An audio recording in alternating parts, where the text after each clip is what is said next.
नमस्ते, क्रिकेटनॉमिक्स में आपका स्वागत है। मैं हूं रोहित, आप मुझे देख भी रहे हैं और सुन भी रहे हैं। भारत ने लगभग 400 रन का टारगेट दे दिया है और अभी ताजा ताजा जो जानकारी है उसके अनुसार 4 विकेट भारत ने इंग्लैंड के लिए हैं, जिसमें बेन स्टोक का भी विकेट है।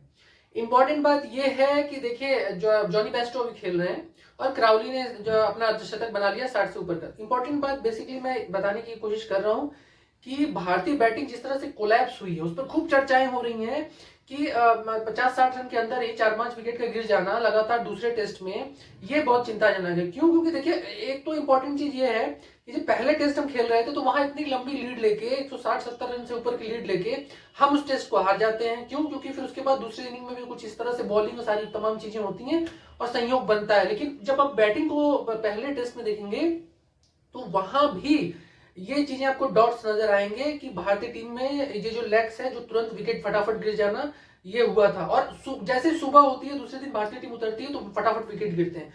ठीक यही चीज हुई है भारतीय टीम में। जब तीसरे दिन उतरी तो तीसरे दिन जो है फटाफट विकेट जल्दी जल्दी गिरने शुरू हुए। तो ये जो सडन सुबह में जो विकेट गिरते हैं, जिसको बोला जाता है क्रिकेट में द गोल्डन आवर में जो विकेट गिरते हैं, वो भारतीय टीम बचा नहीं पा रही है।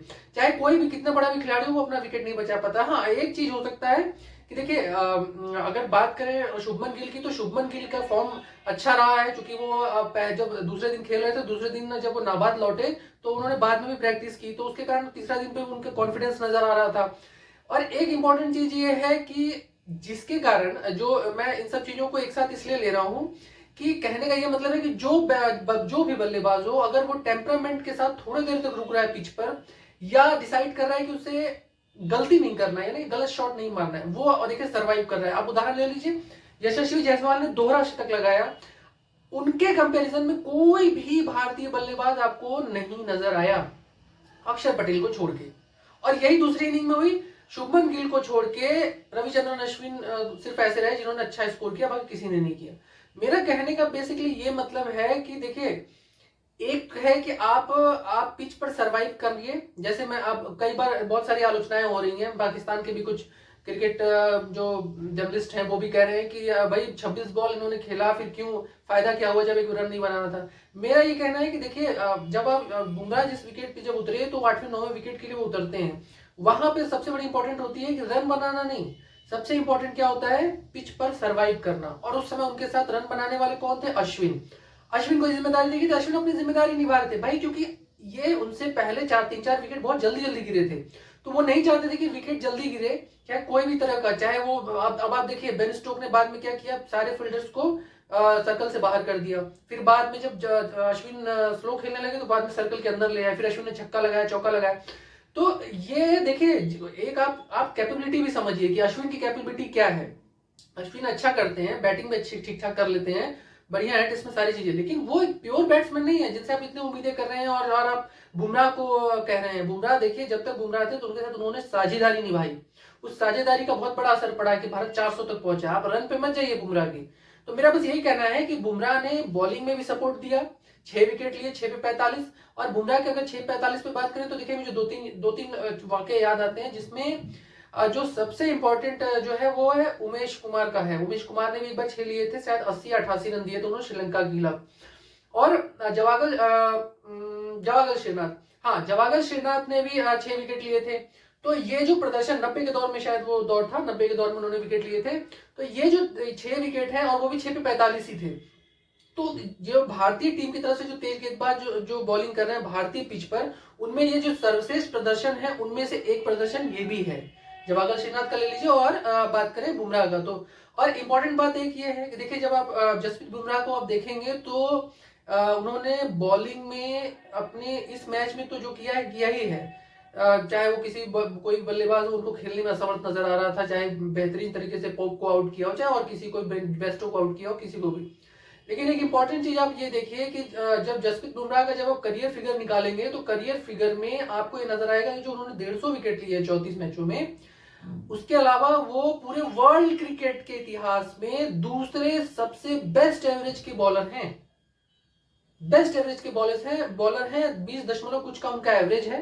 और उनसे ऊपर सिर्फ एक बॉलर है, वो भी 16 का, वो भी उनका जो एवरेज है वो 24-25 मैच का ही एवरेज निकाला गया है, जो नंबर 1 है इस समय, जो नंबर 1 एवरेज है, जिनका 16 के एवरेज से मैं बता रहा हूँ। तो कहने का मतलब है कि देखिए इस समय बुमराह नंबर 1 है, मैं तो मानता हूँ कि ऑल टाइम है नंबर 1 है एवरेज के मामले में। आप देखिए ग्लेन मैग्रा भी खेलते थे, लेकिन ग्लेन मैग्रा नहीं है उसमें, एम्ब्रॉस है, एम्ब्रॉस आपको पीछे थोड़े नजर आएंगे। ओवरऑल अगर बुमराह को लेकर आप उनकी बॉलिंग पर देखेंगे तो जो जो स्टांस में जिस सिचुएशन में बॉलिंग कर रहे थे, वो पिच ऐसी थी कि वहां बैटिंग आराम से की जा सकती थी। उस सिचुएशन में जहां पे भारतीय स्पिनर्स कम विकेट ले रहे थे, उस सिचुएशन में बुमराह ने एक प्रॉपर फास्टर बॉलर की तरह, और इंपॉर्टेंट बात देखिए, जेम्स एंडरसन के अलावा कोई फास्टर बॉलर किसी ने विकेट नहीं लिए, जेम्स एंडरसन ने 2 ही 3 विकेट लिए थे। उस पिच पर जो बुमराह ने 6 विकेट लिए और बैकफुट पर खड़ा कर दिया एक तरह से इंग्लैंड को। इंग्लैंड के प्लेयर और इंग्लैंड के भूतपूर्व प्लेयर भी इस बात को मानते हैं। तो मेरा कहने का बस यही मतलब है कि भारतीय टीम में जसप्रीत बुमराह जिस तरह से रोल प्ले कर रहे हैं, वो अप्रिशिएट करिए। आप क्यों उसको क्रिटिसिज्म बैटिंग के लिए कर रहे हैं? भाई उनका जो रोल है वो उन्होंने किया। तो इस सिचुएशन को समझिए, जिसका क्रिटिसिज्म करना है उसको करिए। चाहे वो भारतीय टीम की ओपनिंग में देखिए इस समय यशस्वी जायसवाल ने अच्छा किया, लेकिन दूसरी इनिंग में थोड़ा सा उनको रुकना चाहिए था। अगर उन्होंने 20-25-50 रन की भी साझेदारी की होती तो 450 का टारगेट मिलता। खैर अभी तो 4 विकेट गिर चुके हैं, अश्विन 3 विकेट ले चुके हैं और उनसे उम्मीद है कि वो 5-6 विकेट तक जाएंगे आज। जिस तरह की पिच है, जिस तरह के परफॉर्मर है, वो थोड़े से क्विक बॉलर हैं। क्विक मतलब इन द सेंस कि स्पिन वो रुक कर नहीं करते, वो बहुत तेज करते हैं अनिल कुंबले की तरह।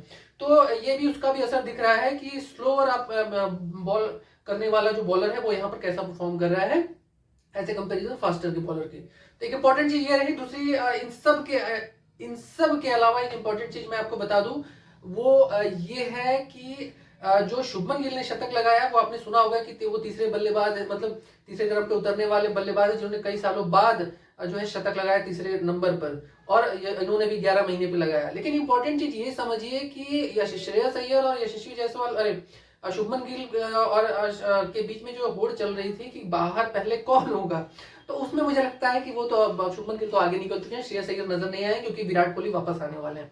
तो देखते रहिए। और जडेजा की भी वापसी होने वाली है, केएल राहुल की भी होने वाली है। केएल राहुल और विराट का तो तय माना जा रहा है, जडेजा थोड़ा सा मुझे लग रहा है थोड़ा सा टाइम लगा, हो सकता है लगेगा। तो देखते रहिए और उम्मीद है कि भारतीय टेस्ट जरूर जीतेगा और इंग्लैंड को जरूर जवाब देगा।